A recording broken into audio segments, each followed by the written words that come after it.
宇宙之外究竟有什麼？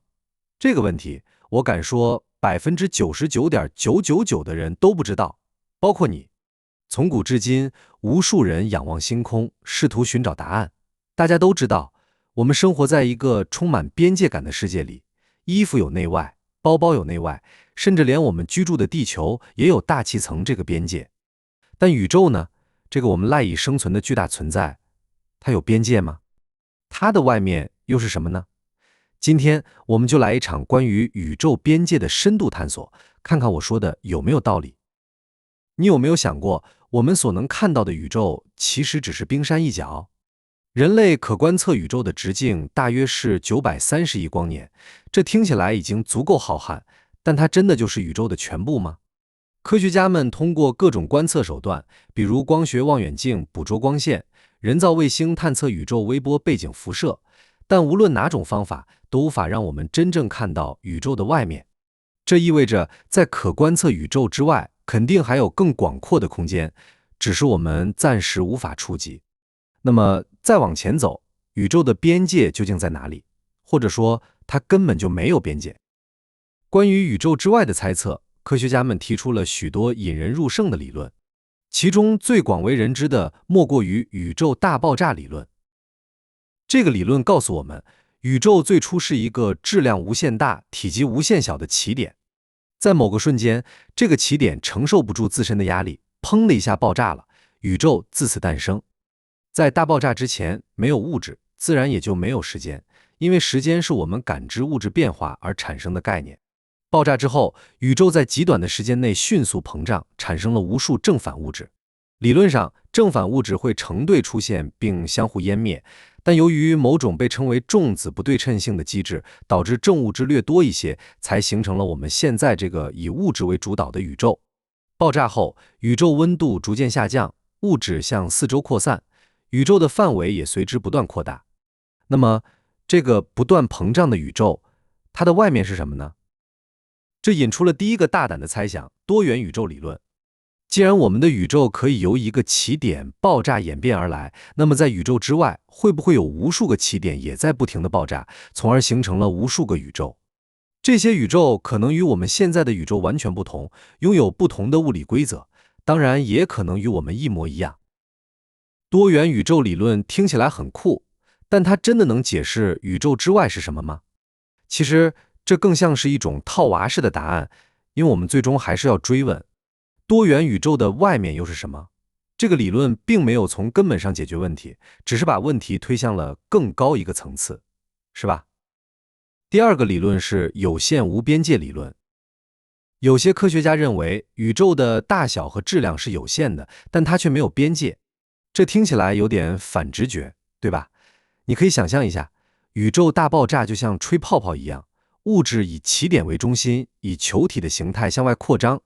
我們居住的地球也可以近似地看作一個有限大小但沒有邊界的存在。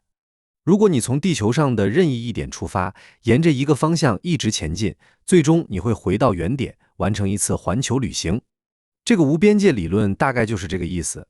但問題是，地球實際上是有邊界的，比如大氣層。一個不斷膨脹的氣球，它的表面再往上走，就是氣球的邊界。那麼，對於不斷膨脹的宇宙來說，哪個方向才是往上呢？這個問題目前還沒有人能給出確切的答案。接下來，我們來看看更具科幻色彩的魔宇宙理論。在著名的超弦理論和 M 理論中，有一個分支叫做魔宇宙學。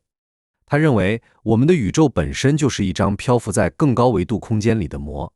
對於這張膜來說，我們的宇宙僅僅是它的一部分而已。在這張膜上，可能同時存在着無數個與我們宇宙相似，甚至完全相同的三維宇宙。這可以看作是多元宇宙理論的升級版。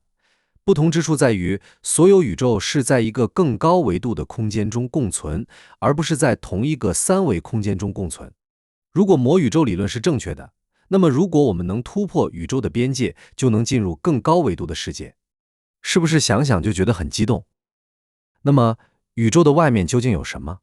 根據最新的科學觀測和研究，我們知道宇宙大約誕生於138億年前，並且它正在以超過光速的速度膨脹。你可能會問，這怎麼可能？有質量的粒子和物質不是永遠無法達到甚至超越光速嗎？其實這裡有一個關鍵點，並不是宇宙中的物質在以超光速遠離我們，而是天體之間的空間本身正在以極快的速度擴張。愛因斯坦的廣義相對論告訴我們，宇宙的空間不是平直的，它可以被扭曲和拉扯，就像一張繃緊的被單，如果放一个重物在上面，被单就會凹陷下去。其他物體在經過這個凹陷時，就會沿着凹陷的內壁圍繞重物旋轉。宇宙大爆炸讓物質出現，同時也讓空間變得彎彎曲曲，所以我們可以得出一個初步的結論：在宇宙爆炸產生的物質還沒有到達的空間，如果有空間的話，那一片空間至少是平直的。如果根本沒有空間，那答案就更簡單了。這意味着宇宙是有邊界的，而宇宙內所有的物質都無法穿越這個邊界。即使宇宙物質的擴散可能讓邊界後退，但邊界依然會存在。是不是這個道理？最新的研究表明，宇宙的膨脹速度可能比我們想象的還要快，甚至可能導致宇宙的終結方式也與我們之前的認知不同。例如，有研究指出，暗能量可能導致宇宙最終以大擠壓的方式結束，而不是無限膨脹。這些發現都在不斷刷新我們對宇宙的理解。那麼，這些新的發現對於宇宙之外的猜測又帶來了哪些新的啟示呢？如果世界被劃分為有物質的空間和邊界背後無物質無空間這兩個世界，那麼我們只能說宇宙的外面什麼都沒有，甚至可以說宇宙沒有外面，因為我們無法理解一個沒有空間和物質的世界是什麼樣的。當然，科學家們更傾向於宇宙的外面是有空間的。當物質擴散到這些平直的空間時，宇宙就會變得扭曲。我們前面提到的宇宙以超越光速的速度膨脹，正是因為擁有物質的宇宙空間被扭曲了，連續不斷的扭曲讓宇宙外圍的物質看上去離我們越來越遠了。所以現在我們可以得出兩個結論：要麼宇宙外面什麼都沒有，要麼宇宙外面只有一片平直的沒有物質的空間。研究宇宙的外面有什麼意義真的不大嗎？實際上，我們能夠觀測到的宇宙也只有半徑465億光年的一個巨大圓球。更遠一些的宇宙，由於空間扭曲和膨脹，465億光年以外的物質遠離我們的速度已經超越光速，它們發射出來的光已經無法到達我們這裡了，所以我們根本無法用任何辦法看到或感知到這個範圍以外的事物。於是，一個世界就形成了。這個世界更像是專屬於我們的宇宙邊界，在我們附近發生的所有事情都不會影響到世界以外的宇宙。原因很簡單，就連信息都傳不進來。在可觀測宇宙以外的物質，對我們而言相當於不存在。信息一般以光速傳播，而物質永遠無法超越光速，所以看不到的世界無法影響我們，我們也無法影響到它們。這個世界的存在也阻礙着我們對宇宙邊界的研究。無論我們如何猜測宇宙邊界的存在形式，我們都永遠無法通過觀測或其他任何手段驗證這些猜測。無法驗證的觀點將永遠都不是確定的觀點，因為這個世界我們無法研究宇宙的真正起源和宇宙的存在形式，而這些問題沒有答案，將會成為我們物理學發展的最大阻礙。那麼，我們該如何突破這個世界呢？人類一向擅長觀察現象，然後利用現象的原理來改進現有技術。所以，在這裡我們可以開個腦洞。既然世界以外的宇宙是因為物質扭曲空間，再加上空間膨脹才做到了超越光速的現象，那麼只要我們能夠研究出扭曲空間的技術，是否就意味着我們也能達到看上去超越光速的效果呢？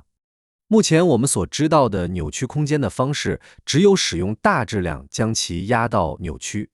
但會不會存在別的方式可以扭曲空間呢？比如一張繃緊的被單，它不只能被石頭壓出凹陷，還可以用夾子將其夾得扭曲變形。這個腦洞實際上就是曲率飛船的大致原理。當然，以人類現在的技術是不可能實現空間扭曲這個功能的。曲率飛船也只能存在於科幻小說中，但這個腦洞的存在還是能讓不少人感覺到一絲希望。也許未來的某一天，人類將能突破世界，達到宇宙邊界，親眼看看宇宙邊界到底是什麼樣子的。其實，思考和研究宇宙起源與宇宙邊界可能存在的狀態，都需要龐大的知識儲備，否則就只是一種胡思亂想。比起猜想，我們更應該多學習現有知識，然後有的放矢，使用這些知識來研究未知現象。宇宙起源與宇宙邊界實際上是同一個問題。如果能夠獲得答案，我們就將準確地理解物質的存在形式和未來宇宙的發展方向。這需要科學家們付出不懈的努力去研究，而你作為對宇宙充滿好奇的觀眾，是不是也對這些未解之謎充滿了探索的慾望呢？讓我們一起期待未來科學能帶給我們更多關於宇宙的驚喜吧。宇宙很大，人類很小，但是探索星辰大海，我們從未停步。